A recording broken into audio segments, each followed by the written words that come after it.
इधर उत्तर प्रदेश में राहुल और अखिलेश की जोड़ी हिट नहीं सुपर हिट हो गई।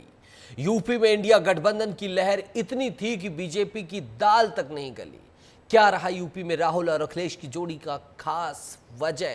कैसे इस जोड़ी ने फेविकोल की तरह काम किया और कमाल दिखा दिया? देखिए जरा इस रिपोर्ट में।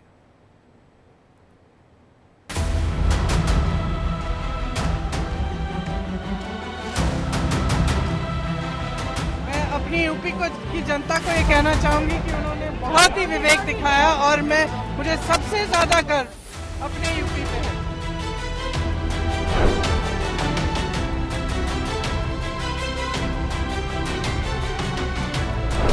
यूपी में राहुल और अखिलेश की जोड़ी हिट नहीं सुपर हिट हो गई।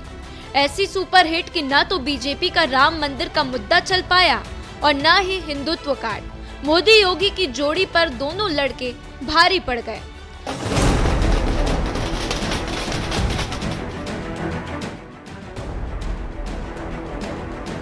आपने तो सुना ही होगा कि केंद्र की सियासत का रास्ता उत्तर प्रदेश से होकर गुजरता है।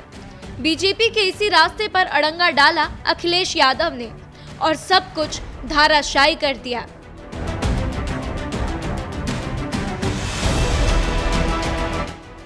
अखिलेश यादव की साइकिल का पहिया तो सबसे हाई गियर में था। किसी को भनक नहीं थी कि उत्तर प्रदेश में बीजेपी के परखच्चे उड़ जाएंगे। किसी को भनक नहीं थी कि पिछले लोकसभा चुनाव में झंडा गाड़ने वाली पार्टी औंधे मुंह गिर जाएगी।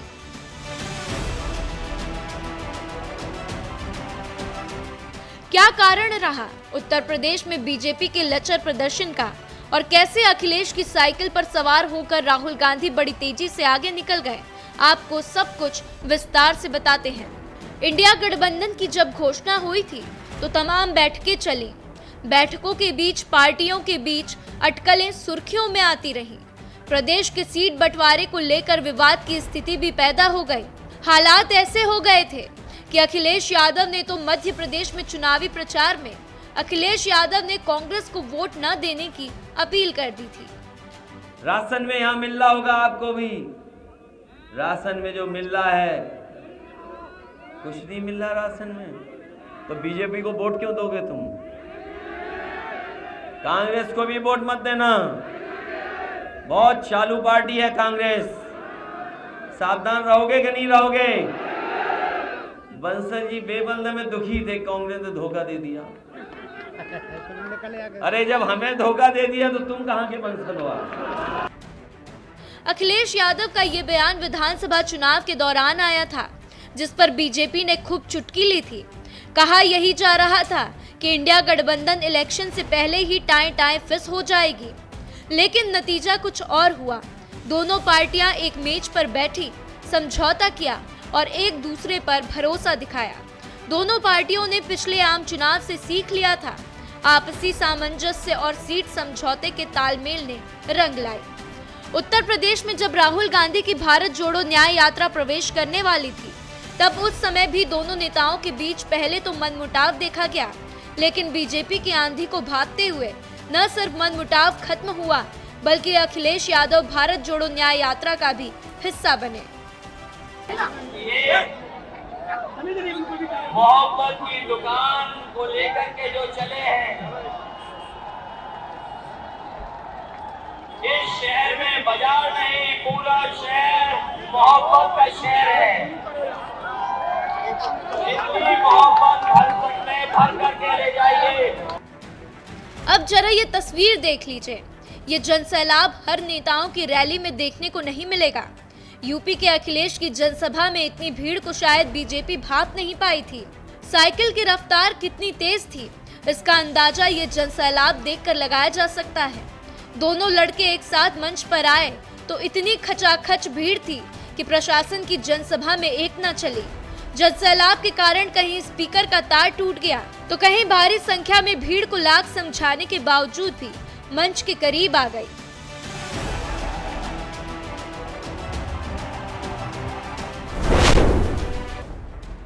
राहुल अखिलेश जब भी एक साथ नजर आए तो खटाखट, टकाटक और फटाफट सब चला। करोड़ों महिलाओं के बैंक अकाउंट में टकाटक टकाटक टकाटक टकाटक, एक के बाद एक, खटाखट खटाखट खटाखट विदेश भाग गए कि नहीं भाग गए। अब जनता इनसे कह रही है कि अब आपको हटा देंगे, फटाफट फटाफट फटाफट। डका गए, वो कह रहे हैं गटागट गटागट गटागट। चुनावी प्रक्रिया बीतती जा रही थी और दोनों नेताओं के बीच पारस्परिक सहयोग दिन पर दिन गहराता जा रहा था।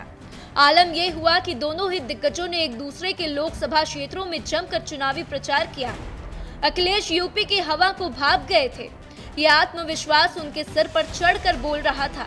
हर सभा में बीजेपी के 400 पार के धाराशायी होने की बात करना वो भूलते नहीं थे। और अभी ये 400 पार का नारा देने के बाद बताओ संविधान को खत्म करना चाहते कि नहीं? बताओ संविधान बचाओगे कि नहीं बचाओगे? 400 पार को लेकर जो आंधी बीजेपी ने शुरुआती चुनावी चरण के दौरान बनाई थी, उस पर अखिलेश पूरे यूपी में ढिंढोरा पीट रहे थे। कहा यही जा रहा था कि बीजेपी 2 चरण के मतदान के बाद होश में आ गई है, तेवर ठंडे पड़ गए हैं।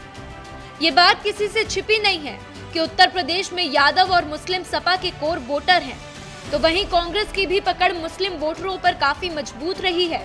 प्रदेश में यादवों की संख्या लगभग 11% और मुस्लिमों वोटर की संख्या लगभग 19% है। यानी कि दोनों को अगर जोड़ दिया जाए तो ये गणित लगभग 30% बनता है, जो किसी पार्टी की जीत में निर्णायक भूमिका निभाते हैं। प्रदेश में 42 में से 43% ओबीसी वोटर्स हैं, जिनमें यादवों के अलावा कुर्मी 5%, मौर्य 5%, जाट 4%, राजभर 4%, लोधी 3%, गुज्जर 2%, निषाद, केवट और मल्लाह 4% आते हैं।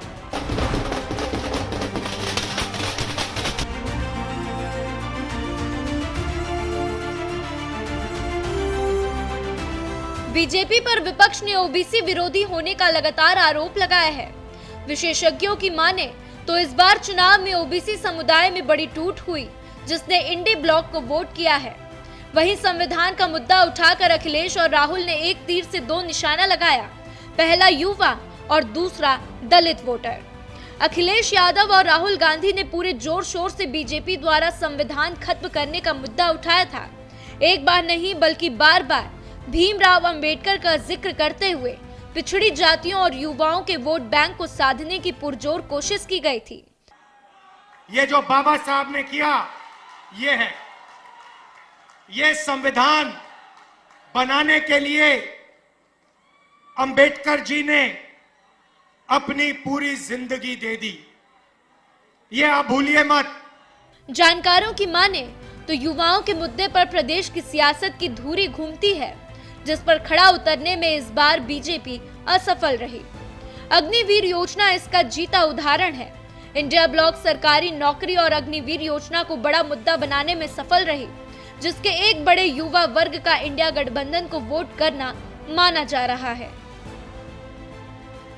इस बार चुनाव में मुलायम सिंह यादव नहीं थे, जिसकी भरपाई की पूरी कोशिश चाचा शिवपाल यादव ने की। बिखरा हुआ परिवार, जिस कारण कोर वोटरों में छिटपुट बिखराव की बातें कही जाती थी, वो इस बार इकट्ठा था। टारगेट एक ही था, एक्सप्रेस वे पर तेज रफ्तार में साइकिल दौड़ाना। और शिवपाल यादव के बेटे को जब पार्टी ने बदायूं से उम्मीदवार बनाया तो चाचा ने भांजे के लिए पूरा जोर लगा दिया था।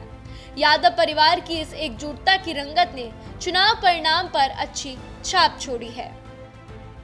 गांधी परिवार की परंपरागत सीट अमेठी और रायबरेली में फिर से कांग्रेस का सिक्का चला। तमाम कयासों के बीच राहुल गांधी का अमेठी से नामांकन मिल पर पत्थर साबित हुआ।